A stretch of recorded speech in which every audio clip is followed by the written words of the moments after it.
Дали знаете дека над преспанското село Грнчари, обкружена со живописна природа, сочувана е малата еднокорабна црква, меѓу народот позната како Свети Илија. Таа е изградена од камен и тула. Засводена е со полукружен свод, а на незината источна страна се забележува апсида, однадвор тространа. Во внатрешноста на црквата има живопис од два периода. Првиот, постар живопис, временски се совпаѓа со градењето на црквата.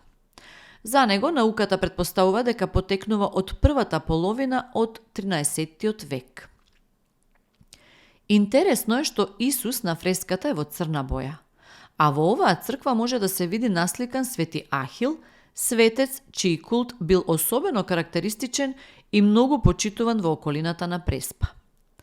Тој е представен зад иконостасот на јужниот зид.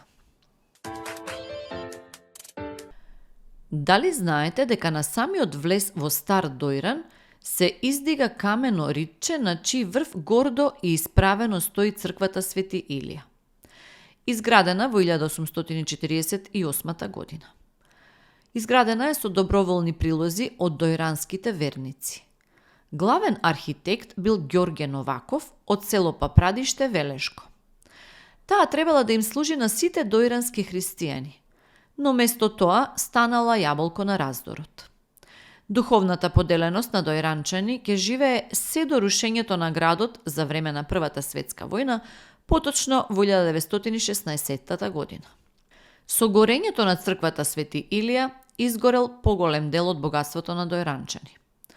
Народот верувал дека Свети Илија секогаш држи во раката некој буздоган и со него ја брка ламјата. А кога го фрла буздоганот, тогаш треска, удира гром. Народот верувал и тоа дека и Свети Илија, како и Свети Андон, може да лекува некои болести поради што многумина ги земале од црквата иконите на Свети Илија и ги држале кај болниот. Исто така им уветувале нешто за болниот да оздрави. Во Дојран се одржува црковна служба и панаѓур кој трае 2 дена, а болните ноќта спијат под иконата на Свети Илија.